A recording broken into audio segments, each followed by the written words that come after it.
नमस्कार साथियों, आपका बहुत बहुत स्वागत है द एजुकेशन ऑफ अड्डा में। आज मेरा नाम है विनीता तिवारी।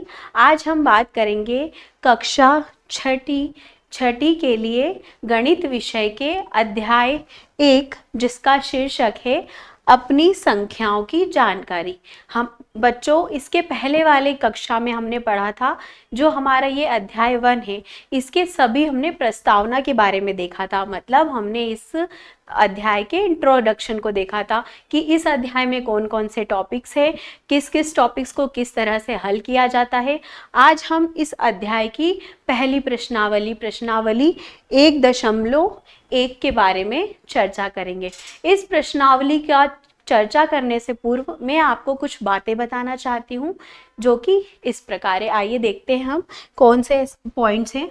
जैसे विद्यार्थियों, आपने इसकी पूर्व कक्षा में देखा था, मैंने आपको बताया था कि 2 नंबर जो रहते हैं उनमें हम कैसे पता करेंगे कि कौन सा नंबर बड़ा है और कौन सा नंबर छोटा है। तो हमने चिन्हों के माध्यम से बताया था कि अगर हमें किसी नंबर को छोटा बताना हो तो हम क्या करेंगे, उसके आगे छोटे का साइन लगाएंगे, बड़ा बताना हो तो बड़े का साइन लगाएंगे, और बराबर बताना हो तो हम बराबर का साइन लगाएंगे। लेकिन ये तो 2 संख्याओं की बात थी।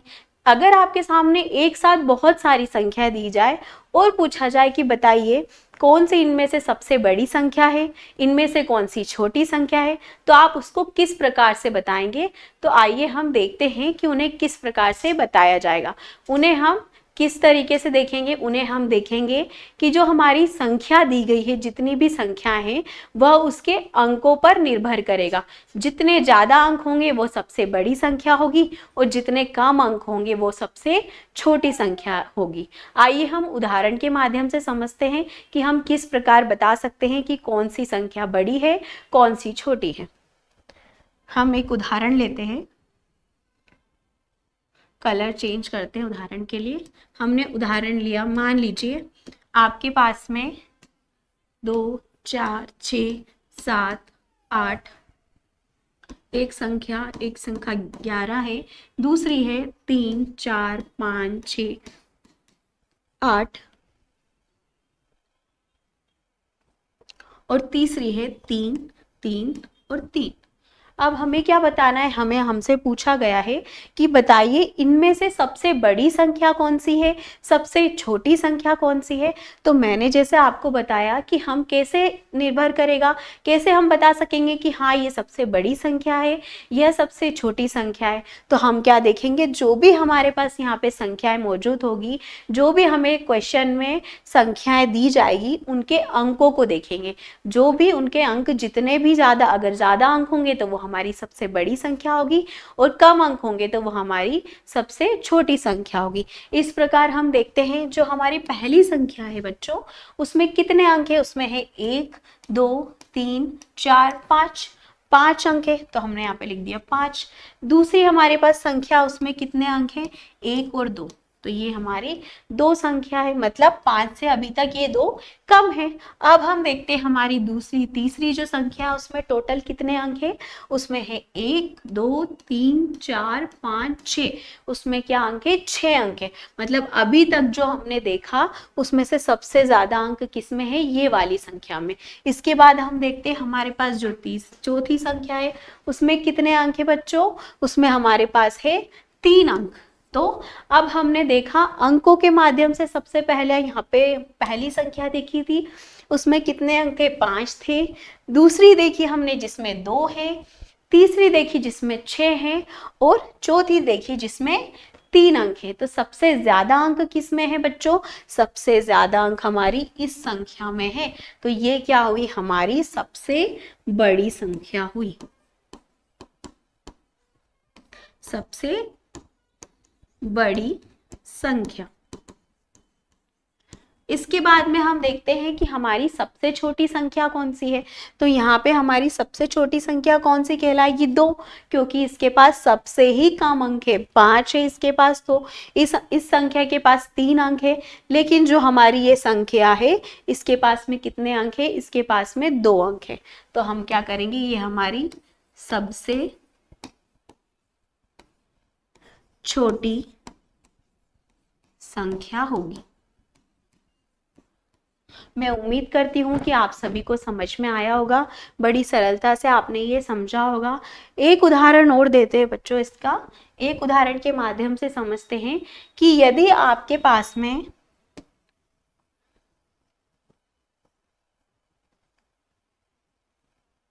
मान लीजिए अगर आपके पास में संख्याएं हैं और संख्याएं एक जैसी हैं, मान लीजिए सब में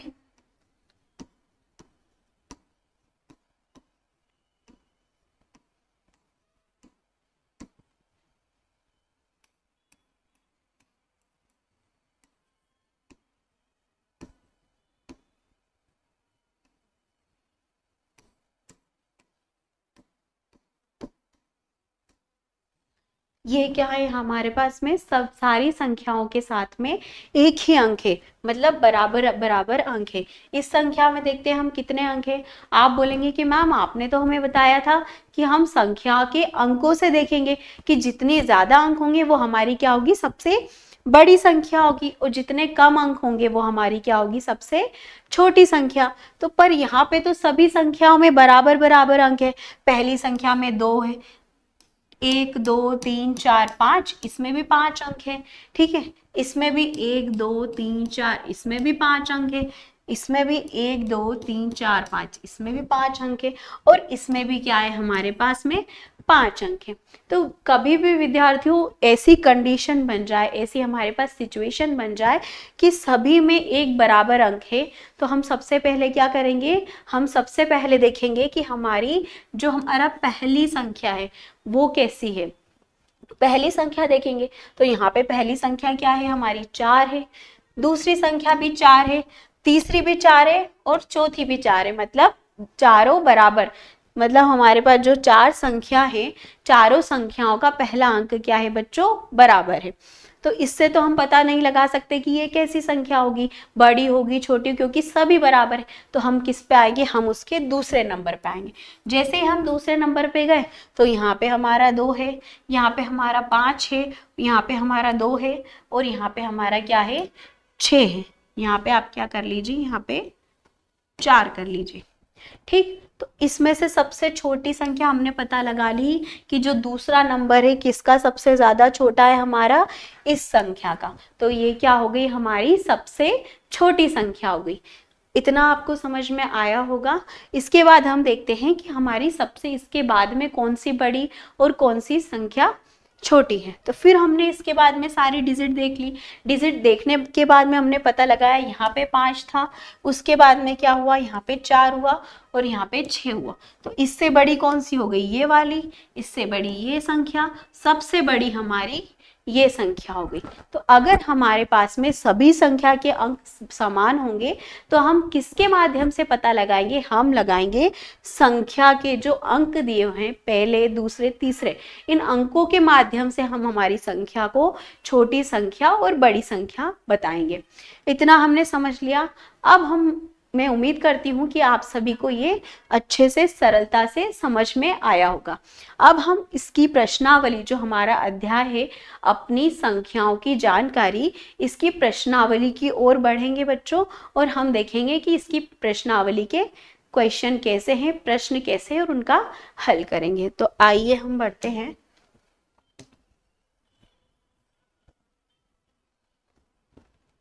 हमारी प्रश्नावली की ओर। प्रश्नावली 1.1।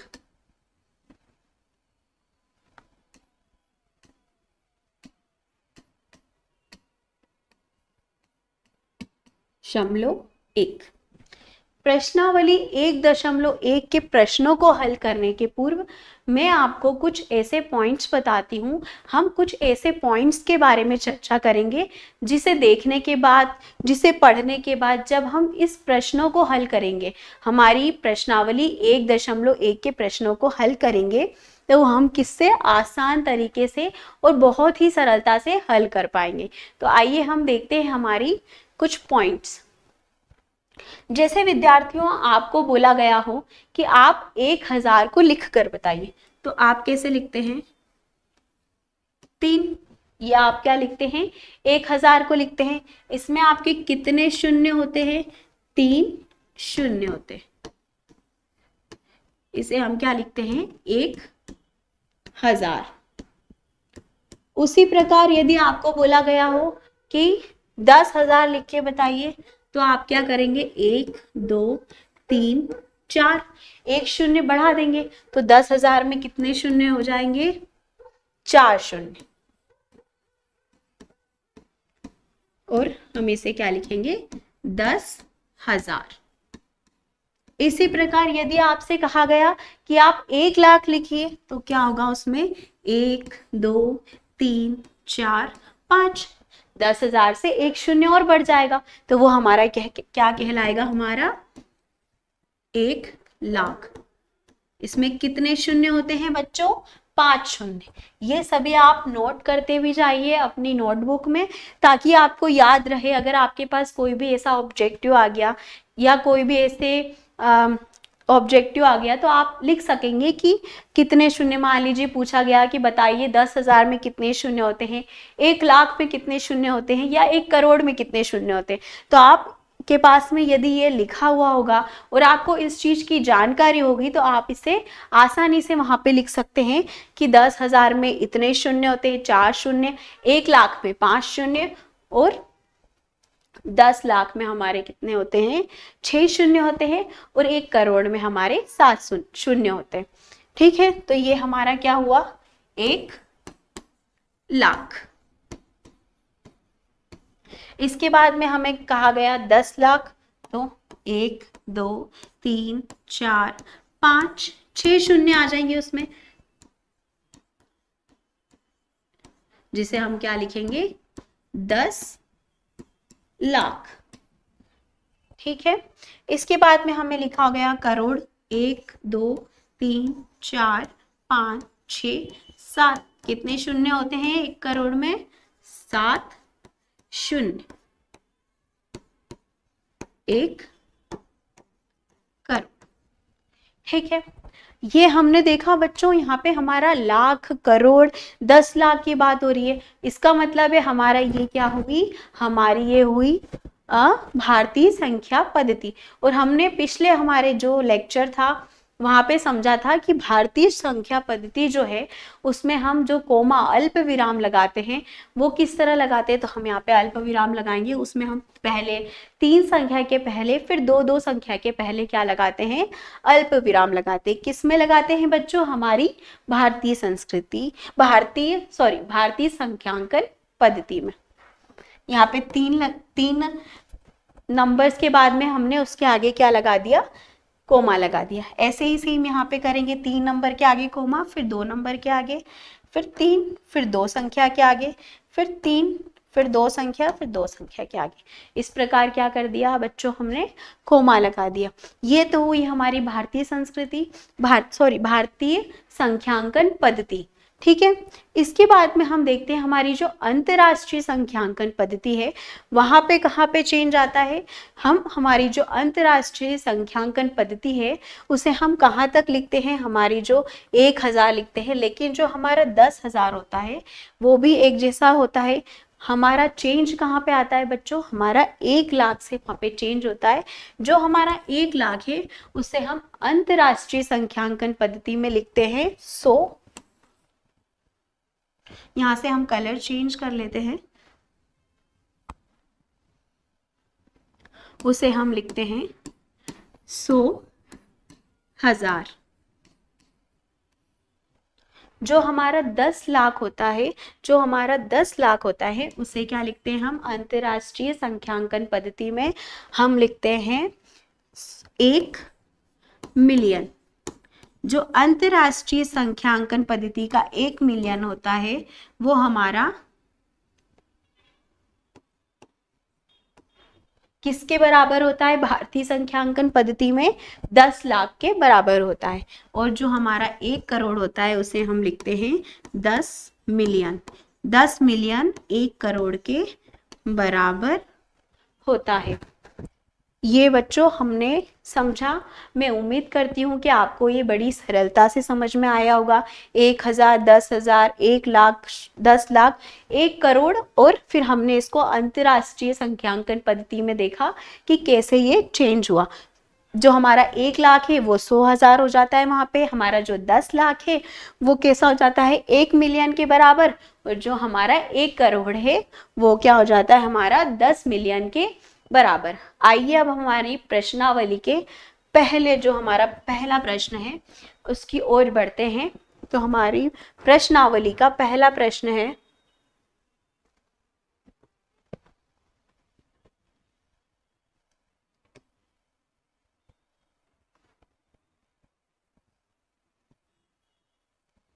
हमारी प्रश्नावली का पहला प्रश्न है रिक्त स्थानों को भरिए। पहले प्रश्न में हमारे पास कितने प्रश्न हैं? 5 प्रश्न हैं। 1 2 3 4 5। पहले प्रश्न में हमारे पास कितने प्रश्न हैं? 5 प्रश्न हैं। तो हम यहाँ पर पहले प्रश्न को देखते हैं। पहला प्रश्न बोला गया है कि आप बताइए 1 लाख जो है उसमें कितने 10,000 होते हैं?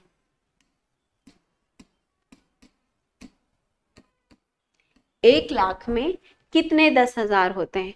तो सबसे पहले हमने अभी देखा था कि हमारा 1 लाख जो है उसे हमने देखा 1 लाख कहाँ पर है? हमारा यहाँ पर है। अब हम देखते हैं कि 10,000 में कितने शून्य होते हैं। तो 10,000 में 1 2 3 4 शून्य है। तो हम यहाँ से सबसे पहले 4 शून्य को किसमें? 1 लाख में अंडरलाइन कर देंगे। तो 1 2 3 4 शून्य को क्या कर दिया हमने? अंडरलाइन कर दिया। इसके बाद हमारे पास कितने शून्य बचे? 1, मतलब हमारे पास क्या बचा? 10, और हम वहां पे लिख देंगे 10। ये हमने यहाँ पे लिख दिया। अब हम देखते हैं हमारा दूसरा क्या प्रश्न है। दूसरा प्रश्न है कि बताइए 1 मिलियन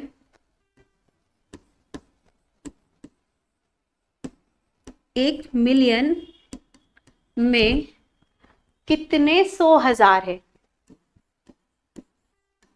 कितने 100,000 है? तो सबसे पहले हम देखते हैं हमने हमारा 1 मिलियन कहाँ है और 100,000 में बच्चों कितने जीरो होते हैं? तो हमारा 100,000 है यहाँ पे, जिसे हम हिंदी में क्या बोलते हैं, भारतीय भाषा में क्या बोलते हैं, इसे हम बोलते हैं हमारा 1 लाख। तो 100,000 में कितने शून्य होते हैं? 1 2 3 4 5, जो कि मैंने यहाँ पर भी लिखा है, 5 शून्य होते हैं। अब उन्होंने बताया कि आप 1 मिलियन में बताइए कि कितने 100,000 होते हैं। तो सबसे पहले क्या करेंगे हम? 1 मिलियन में 5 शून्य को अंडरलाइन कर लेंगे। तो ये 1 2 3 4 5। जैसे ही हमने 5 शून्य को अंडरलाइन करा तो हमारे पास कितने शून्य बच गए? 1, मतलब हमारे पास क्या बच गया? 10। तो हम क्या लिख देंगे यहाँ पे? फिर से 10 लिख देंगे। हमने यहाँ पे लिख दिया 10।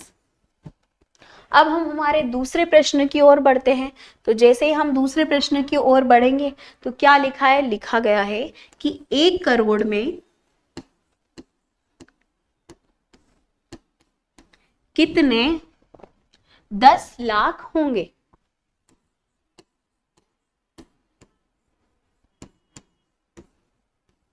तो फिर से क्या करते हैं, हम देखते हैं हमारा जहां पे हमने संख्याएं लिखी थी वो देखते हैं। तो हमारे 1 करोड़ कहाँ है बच्चों? ये रहा। 1 करोड़ में कितने शून्य होते हैं? 7। और कितनी क्या होगी हमारे पास में? हमारे पास में होगी 1 करोड़ में कितने? 10 लाख होते हैं। तो 10 लाख में हमारे पास कितने शून्य? 6 शून्य है। तो हम सबसे पहले क्या करते हैं, जो हमारे पास 1 करोड़ है उसके 6 शून्य को काउंट कर लेते हैं। तो हमने 1 2 3 4 5 6, 6 शून्य को जैसे ही हमने हटाया तो हमारे पास कितने शून्य बच गए? हमारे पास 1 शून्य बच गया। इसका मतलब है 10। हमारे पास क्या बचा है? 10। तो हम यहाँ पे लिख देंगे 10। ठीक है। इसके बाद हम हमारे दूसरे वाले पे क्वेश्चन पे आते हैं। दूसरे क्वेश्चन पे बच्चों क्या पूछा गया है कि 1 करोड़ में कितने मिलियंस होते हैं? तो 1 करोड़ में कितने मिलियन होंगे? तो जैसे ही हमने पीछे पढ़ा था कि 1 करोड़ में कितने मिलियन होते हैं? 1 करोड़ में 10 मिलियन होते हैं। तो हम यहाँ पे आसानी से लिख सकते हैं कि 1 करोड़ में 1 करोड़ में 10 मिलियन होंगे। हम हमारा अब लास्ट प्रश्न देखेंगे। लास्ट प्रश्न क्या बोला गया है कि 1 मिलियन में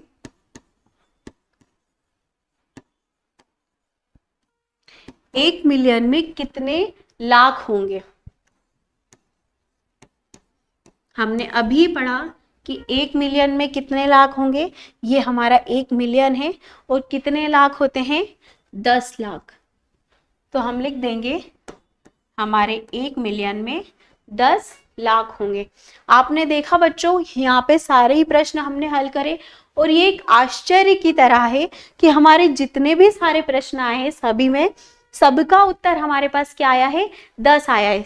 पहला भी 10 है, दूसरा भी 10 है, तीसरा भी 10 है, चौथा भी 10 है और पांचवा भी 10 है। सभी के सभी 10 आए हैं। लेकिन कोई टेंशन वाली बात नहीं है। यदि आपको परीक्षा में ऐसे प्रश्न आएंगे तो मुझे पूरी उम्मीद है कि आप इसे बहुत सरलता और आसानी से हल कर लेंगे। इतना आपने देखा। इसके बाद हम चलते हैं हमारे दूसरे प्रश्न की ओर। आइए हमारे दूसरे प्रश्न को देखते हैं कि हमें क्या बोला गया है दूसरे प्रश्न में।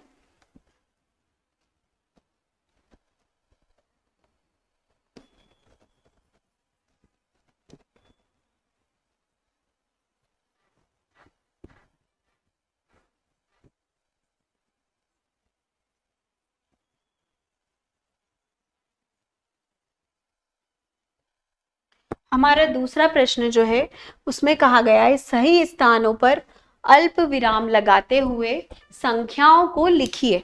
मतलब हमारे पास यहाँ पे क्या दिया गया है, हमारे पास एक सेंटेंस दिया गया है, उसे बताया गया, उसमें लिखा गया है और हमसे कहा गया है कि इसे किस तरह निरूपण करना है। इसका संख्याओं में निरूपण करना है, संख्याओं में इसे लिखना है और क्या लगाना है, इसमें अल्प विराम लगाना है। तो हम लगाते हैं। हम सबसे पहले तो हमें देखते हैं कि हमें जो प्रश्न पहला दिया हुआ है उसका सबसे पहला प्रश्न पढ़ते हैं। सबसे पहले प्रश्न में बोला है 73,75,307। मतलब यहाँ पर बच्चों सबसे पहले हमें ये चीज ध्यान देनी है कि इसमें बात किसकी की गई है। लाख की बात की गई है, करोड़ की बात की गई है, तो हम ऐसे ही पहचान लेंगे कि हमारी कौन सी पद्धति है, ये हमारी भारतीय संख्यांकन पद्धति है। यदि वहां पर मिलियन बिलियन की बात की गई हो, 100,000 की बात की गई हो, तो वहां पे हम पहचान कर लेंगे इसकी कि ये हमारी कौन सी पद्धति है, ये हमारी अंतर्राष्ट्रीय संख्यांकन पद्धति है। तो आइए हम पहला प्रश्न हमने देखा, हमने जो हमारा दूसरा प्रश्न था उसका ए देखा और ए से हमने पता लगा लिया कि हाँ ये तो हमारी कौन सी पद्धति है, ये हमारी भारतीय संख्यांकन पद्धति है। ठीक है, अब हम क्या करते हैं, इसको लिखते हैं। तो हमने इसको लिखा, क्या है ये, 73,75,307। तो सबसे पहले हम जब भी, आप इस बात का ध्यान रखिएगा कि जब भी हमें संख्या के रूप में कोई भी चीज लिखनी होती है या हम संख्या लिखते हैं तो कहाँ से शुरू करते हैं, हम शुरू करते हैं इकाई से। तो सबसे पहले इसका ये लास्ट वाला जो है इकाई का अंक वो हम लिख लेते हैं। तो क्या है यहाँ पे 307, यहाँ पे हमें दिया गया है 307, तो हमने लिखा 307। तो हमारा इकाई के अंक पे क्या आ गया, 7 आ गया, दहाई पे 0 और 100 पे क्या आ गया, 3। अब हमें ये पता है, हमने ये पढ़ा भी है बच्चों कि जो भारतीय संख्यांकन पद्धति है वहां पर 3 नंबर के आगे से क्या लगता है, कोमा लगता है। तो हमने यहाँ पे एक कोमा लगा दिया। अब हम देखते हैं आगे की ओर बढ़ते हैं। तो 307 के पहले क्या आता है, 75,000। तो हम लिखते हैं 75,000। तो यहाँ पे हमारे 1000 की जगह पे 5 आ गया है और 10,000 की जगह पे क्या आ गया है, 7 आ गया है। इस प्रकार फिर हम 2 अंकों के आगे कोमा लगाते हैं, तो हमने लगा दिया। अब हम देखते हैं आगे की ओर बढ़ते हैं। तो क्या आया हमारा, 73 लाख। तो हमने यहाँ पे लिख दिया 73 लाख। हमारा क्या हो गया, यहाँ पे लाख की जगह पर 3 आ गया है और 10 लाख की जगह पे हमारा 7 आ गया है। इसी प्रकार हमने पहला क्वेश्चन हल कर लिया। प्रश्न पहला जो है वो हल करा, क्या करा, 73,75,307 ये हमने अंकों में लिख दिया। यहाँ पे हम क्या कर रहे हैं, हल कर रहे हैं हमारे प्रश्नों को। अब हम बी पे आते हैं। मैं कलर चेंज कर लेती हूँ ताकि आपको पता चलता जाएगा। हमारा दूसरा प्रश्न क्या बोलते हैं, दूसरे प्रश्न में बोला गया है 9,05,41,। तो अब वही प्रोसेस हम करेंगे। कहाँ से शुरू करेंगे हम, इकाई से। तो इकाई में क्या दिया है हमारा 41, हमने यहाँ पे 41 लिख लिया। अब हमारा यहाँ पे कोई भी 100 वाला अंक नहीं है, तो जब हमारा 100 वाला अंक नहीं है तो हम क्या लगा देंगे, यहाँ पे शून्य लगा देंगे। अब हमारी ये 3 संख्या हो गई है, कौन कौन सी, इकाई, दहाई और सैकड़ा। तो 3 अंकों के बाद में हम क्या लगा देंगे, आगे कोमा लगा देंगे। अब हम देखते हैं आगे की ओर बढ़ते हैं। तो आगे क्या लिखा है हमारा 5 लाख। तो हमने लिखा 5 लिखा और लाख की प्लेस पे क्या लगा दिया हमने 0, और 10 लाख की प्लेस पे क्या हो गया हमारा 5 लिख दिया।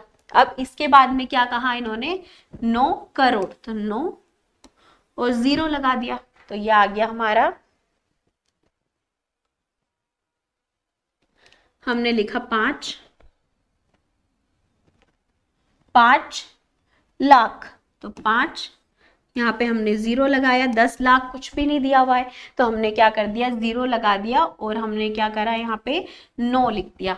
तो हमारा ये आ गया इकाई, दहाई, सैकड़ा, हजार। हजार का, सॉरी बच्चों देखना यहाँ पे हमें हजार का कोई भी, हमें हजार यहाँ पे नहीं दिया हुआ है तो हमने क्या लगा दिया, हजार की जगह पे 0 लगा दिया। और 10 भी हमारे 10,000 भी हमें नहीं दिया हुआ है तो हमने वहां पे भी क्या लगा दिया, शून्य लगा दिया। अब हम आगे बढ़ते हैं। तो आगे क्या दिया हुआ है हमारा 5 लाख। 5 लाख में क्या कर दिया हमारे पास ये आ गया, और हमने यहाँ पे क्या कर दिया 10 0 लगा दिया, और ये हमारे पास 9 हो गया। तो ये हमारा क्या हो गया 9 करोड़ 5 लाख और 41, ये हमने लिख दिया यहाँ पर। अब हम यहाँ पे आते हैं, सी पे आते हैं।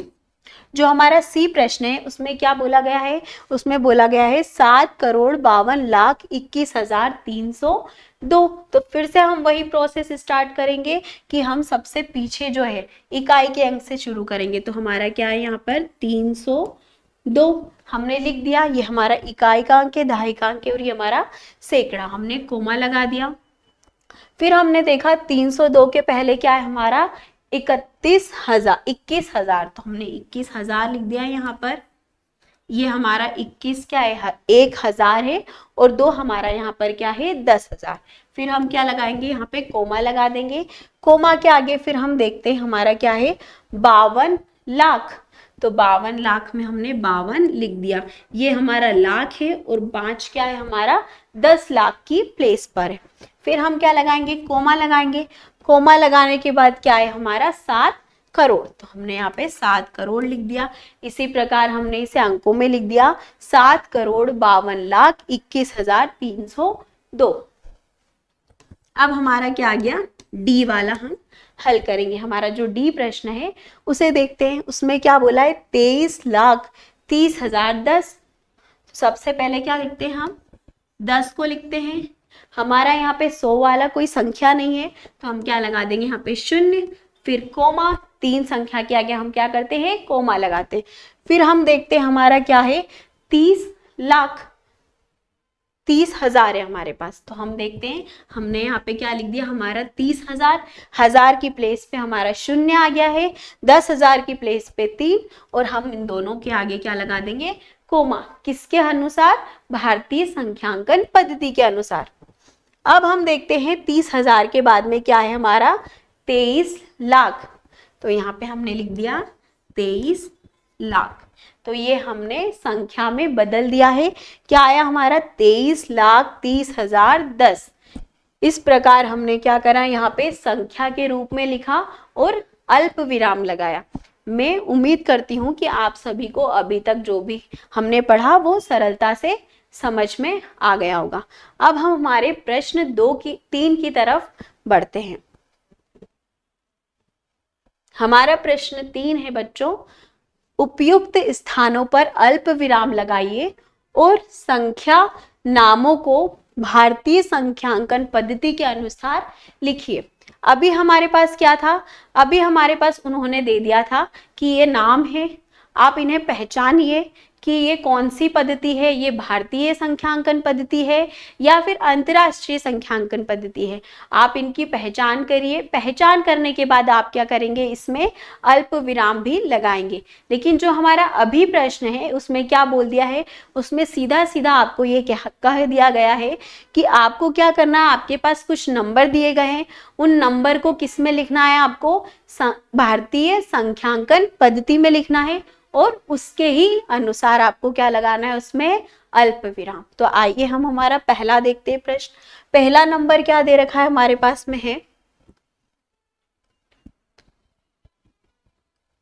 पहला प्रश्न है हमारे पास में 8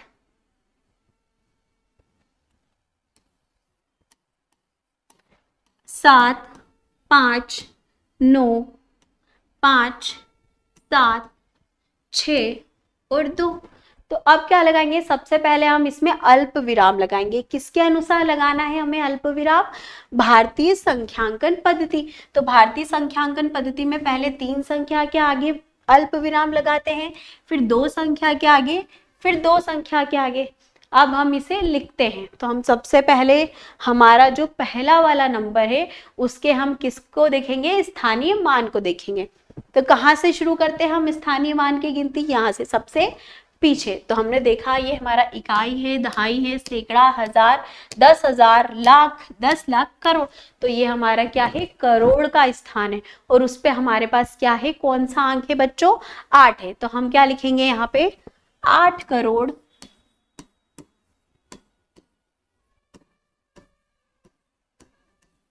अब हमारे पास ये है, फिर से हम काउंटिंग करेंगे, गिनती गिनेंगे, इकाई, दहाई, सैकड़ा, हजार, 10,000, लाख, 10 लाख, मतलब ये हमारा क्या हो गया, 75 लाख हो गया। तो हम लिखेंगे 75 लाख, इतना हमने लिखा। फिर हमारे पास अगली संख्या है, तो अगली संख्या हम फिर से काउंट करेंगे, क्या लिखेंगे, इकाई, दहाई, सैकड़ा, हजार, 10,000, मतलब ये क्या हुआ हमारा 95,000। तो हम लिखेंगे 95,000। इसके बाद में हमारे पास क्या आता है, हमारे पास आता है इकाई, दहाई, सैकड़ा, मतलब 762। तो हम लिखेंगे यहाँ पे 762।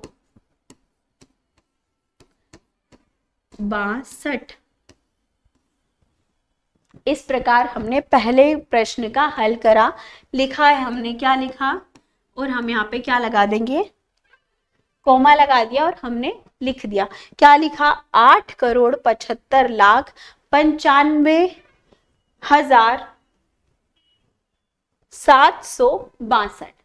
इस प्रकार क्या करेंगे, हम दूसरे प्रश्न को हल करेंगे। तो दूसरा हमारे पास देखते हैं, हमारे पास नंबर क्या है दूसरा,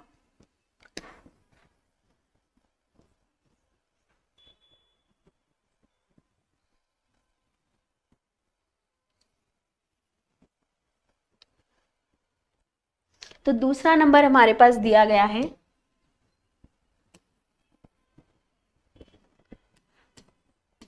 6 2 8 3 8 5 4। इसमें भी हम वही तरीका अपनाएंगे। सबसे पहले हम क्या लगाएंगे, इसमें अल्प विराम लगाएंगे। तो 3 संख्या के आगे भारतीय संख्या पद्धति में लगता है अल्प विराम, तो हम लगाते हैं, फिर 2 संख्या के आगे, फिर यहाँ पे हमारी कोई सी भी, यहाँ पे 2 संख्या के आगे यहाँ पे लगेगा। तो इसका कोई अभी मतलब नहीं है क्योंकि उसके आगे कोई भी संख्या नहीं है। तो यहाँ पे हम पढ़ते हैं। अब हमारा स्टार्ट करते जो हमारी पहली संख्या है वहां से। तो क्या है यहाँ पे देखते हैं हम, इकाई, दहाई, सैकड़ा, हजार, 10,000, लाख और 10 लाख। तो क्या आ जाएगा हमारा ये 62। 10 लाख की जो हमारा स्थान है वहां पे क्या है, अभी 62 है। तो हम लिखेंगे 62 लाख, इतना लिखा हमने। फिर से हम क्या करेंगे, यहाँ पे हमारा कोमा है, फिर बाद वाली संख्या की हम क्या देखेंगे, स्थानीय मान देखेंगे।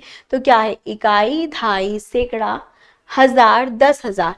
तो क्या लिखेंगे हम, 10,000 की जगह पे हमारा क्या है बच्चों, 83। तो हम लिखेंगे 62,83,000। इतना लिखा हमने। हमने क्या लिखा, 62,83,000। उसके बाद क्या आएंगे हम, हमारी दूसरी संख्या कोमा की बाद वाली संख्या को देखेंगे। उसका स्थानीय मान तो क्या है, इकाई, दहाई, सैकड़ा, मतलब 854।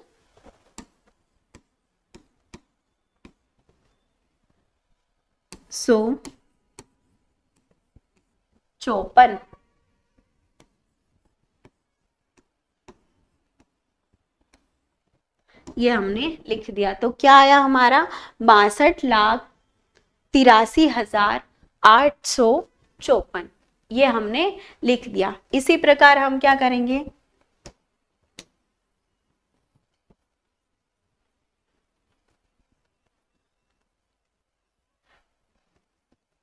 हम हमारा सी वाला प्रश्न है उसे करके देखते हैं। तो सी पे क्या लिखा है, कौन से नंबर है, 9 9 9 0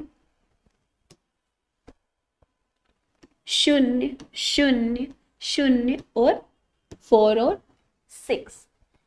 अब हम क्या लगाएंगे, इसमें फिर से कोमा लगाएंगे, अल्प विराम, पहले 3 संख्या के आगे, फिर 2 संख्या, फिर 2 संख्या के आगे। अब हम इनका नाम लिखते हैं। तो सबसे पहले हम इकाई से शुरू करेंगे। हमारी जो सबसे पहली संख्या है उसका क्या देखेंगे हम, स्थानीय मान। तो हम शुरू करते, इकाई, दहाई, सैकड़ा, हजार, 10,000, लाख, 10,00,000, और ये क्या है हमारा, करोड़। करोड़ की प्लेस पे हमारे पास क्या है, करोड़ का जो स्थानीय मान है वहां पे हमारा क्या मौजूद है बच्चों, 9। तो हम लिखेंगे 9 करोड़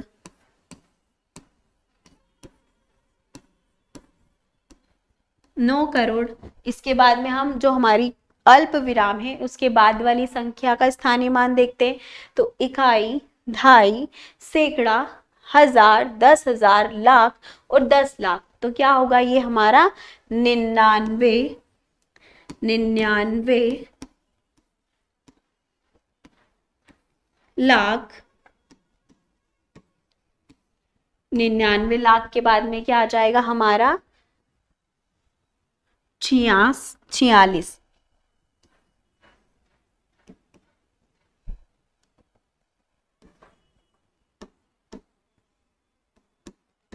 46। क्योंकि हमारे पास हजार पे कोई भी अंक नहीं है तो हमने यहाँ पे लिख दिया 9,99,46,000। ये हमारा सी वाला प्रश्न हो गया। अब हम डी वाला प्रश्न देखते हैं।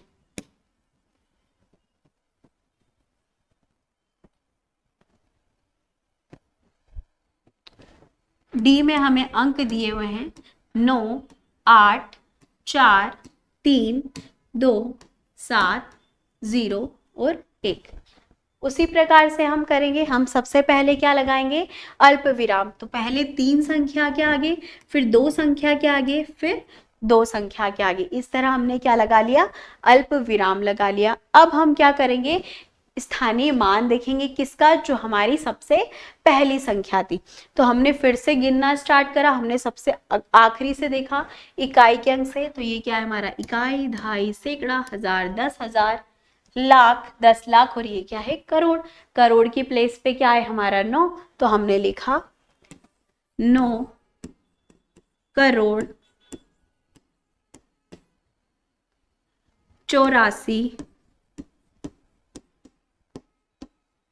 84,लाख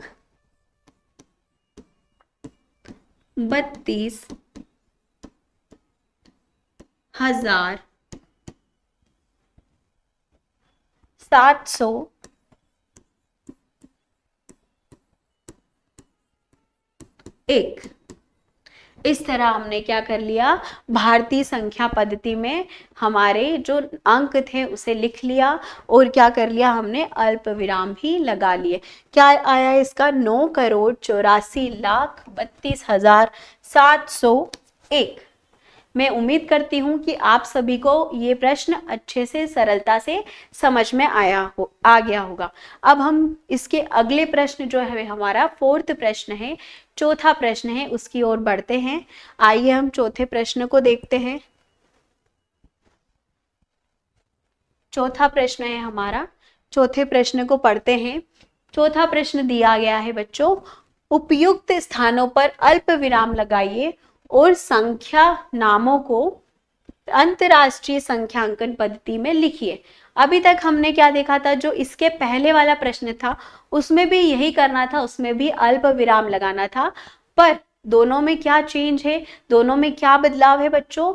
पहले वाला जो हमारा प्रश्न था उसमें हमें भारतीय संख्यांकन पद्धति के अनुसार अल्प विराम लगाना था और लिखना था।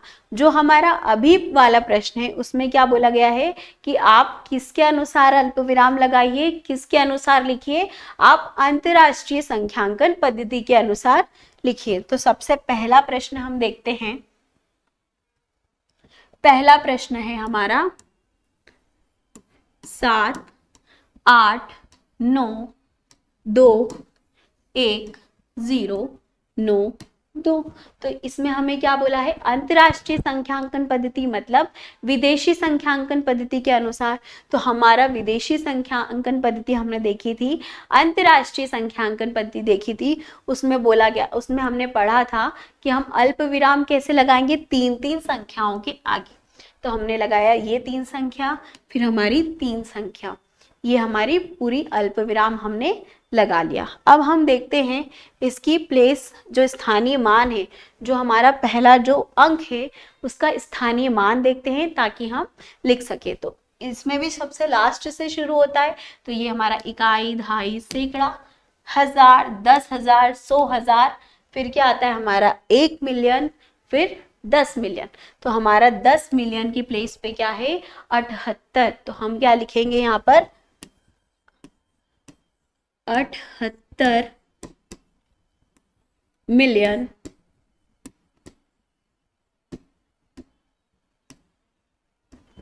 फिर से हम देखेंगे तो क्या है हमारा, इस संख्या के लिए हम देखेंगे कि इसका स्थानीय मान क्या है।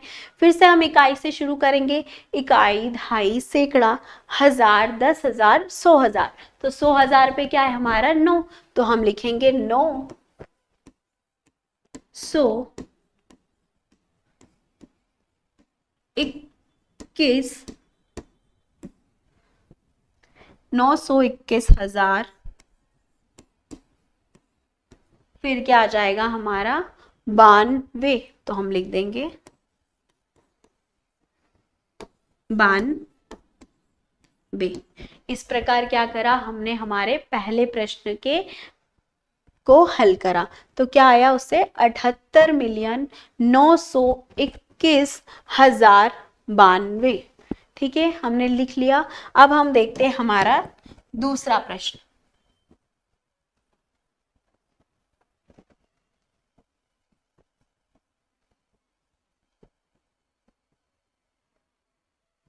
हमारा दूसरा प्रश्न जो है बी, इसे देखते हैं। इसमें दे रखा है 7, 4, 5, 2, 2, 8 और 3। हम जैसे हमने पहले प्रश्न में किया था, सबसे पहले हम क्या लगाएंगे, अल्प विराम लगाएंगे। किसके अनुसार, अंतरराष्ट्रीय संख्यांकन पद्धति। तो अंतरराष्ट्रीय संख्यांकन पद्धति में पहली 3 संख्या, फिर 3 संख्या के आगे क्या लगाएंगे हम, अल्प विराम। जैसे ही हमने 3-3 संख्या के आगे अल्प विराम लगाया तो यहाँ पे हमारा अल्प विराम हो जाएगा इधर। अब हम देखते हैं कि जो हमारी पहली संख्या है उसका स्थानीय मान क्या है। क्यों देखेंगे स्थानीय मान, क्योंकि अब हमें इसे शब्दों में लिखना है। तो शब्दों में लिखने के लिए सबसे पहले हम हमारी पहली संख्या का स्थानीय मान देखेंगे। तो आइए हम शुरू करते हैं फिर इकाई से। तो इकाई, दहाई, सैकड़ा, हजार, 10,000, 100,000 और ये क्या हो गया हमारा मिलियन। तो मिलियन के स्थान पे क्या है हमारा 7 है। तो हम लिखेंगे 7 मिलियन,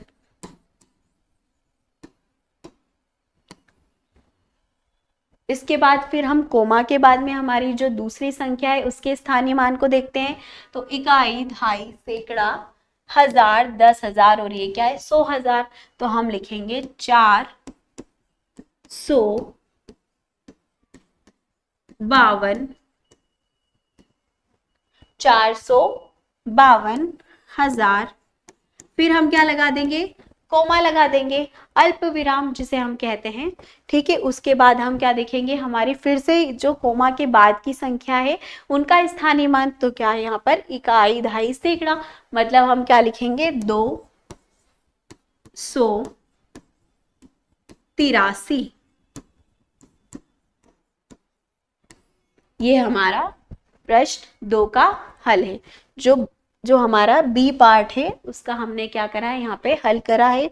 क्या आया हमारा 7,452,483।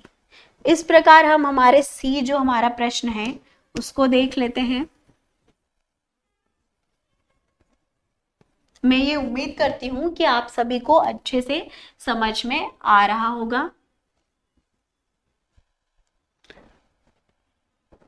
पेन का कलर चेंज कर लेते हैं। मैंने सी लिखा, सी में अंक दिए 9 9 9 8 5 1 0 2। हम क्या करेंगे, फिर से वही प्रोसेस, वही तरीका अपनाएंगे, कोमा लगाएंगे किसके अनुसार, अंतरराष्ट्रीय संख्यांकन पद्धति के अनुसार। तो हमने कोमा लगाया 3 संख्याओं के आगे, तो हमारा ये कोमा लग गया। अब हम क्या करेंगे, हम शब्दों में लिखने के लिए सबसे पहले संख्या के स्थानीय मान को देखेंगे, पहली संख्या के। तो हम शुरू करते हैं, इकाई, दहाई, सैकड़ा, हजार, 10,000, 100,000, मिलियन और 10 मिलियन। तो क्या आ गया हमारा, 10 मिलियन की जगह पर है 99। तो हम लिखेंगे 99 मिलियन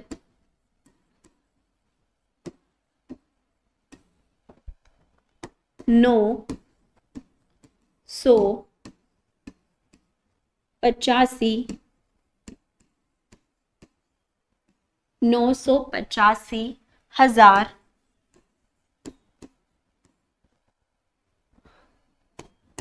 102। इस प्रकार क्या आया हमारा 99,985,102। इस तरह हमने सी का जो हल करा। अब हम डी को देखते हैं।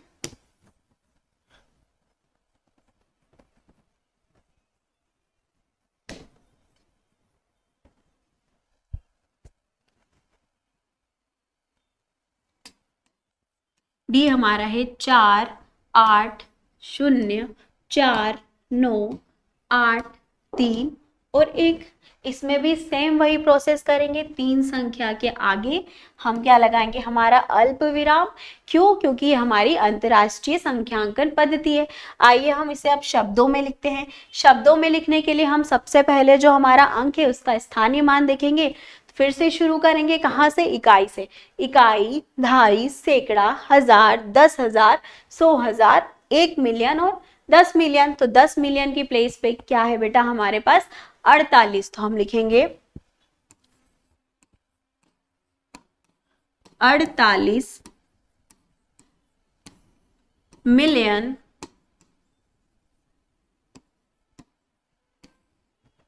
48 मिलियन 49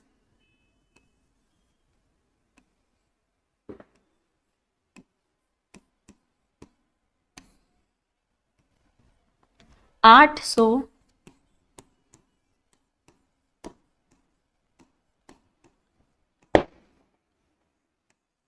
30। इस प्रकार हमने लिखा 48 मिलियन 49,000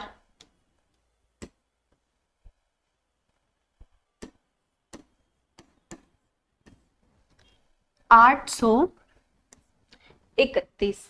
ये हमने यहाँ पे हमारा चौथा जो प्रश्न है वो पूरा होते हुए यहाँ पे खत्म हुआ। इस तरह मैं उम्मीद करती हूँ कि आप सभी को अच्छे से समझ में आया होगा सरलता के साथ में। इसी प्रकार हमने देखा आज हमारी प्रश्नावली, पहले के 4 कोई प्रश्न जो है वो देखा। सबसे पहला प्रश्न था हमारा रिक्त स्थानों को भरिए। दूसरा प्रश्न था हमारा हमें संख्या में लिखना था अल्प विराम के साथ में। तीसरा प्रश्न था हमारा भारतीय संख्यांकन पद्धति में लिखना था हमें अल्प विराम लगाते हुए। और चौथे प्रश्न में क्या था हमारा, हमें अंतरराष्ट्रीय संख्यांकन पद्धति में लिखना था अल्प विराम लगाते हुए। आज के लिए बस इतना ही विद्यार्थियों। मैं उम्मीद करती हूँ कि आप सभी को अच्छे से समझ में आया होगा कि किस तरीके से प्रश्नावली 1.1 के प्रश्नों को हल करना है, किस प्रकार हम इसे आसानी से और सटीक तरीके से प्रश्नों को हल कर सकते हैं। आप इस वीडियो को और अच्छे से देखिएगा, एक बार फिर से देखिएगा और सभी प्रश्नों को फिर से हल करने का प्रयास कीजिएगा। इसके बाद में फिर हमारी मुलाकात होती है अगली प्रश्नावली के साथ में। आज के लिए बस इतना ही। धन्यवाद।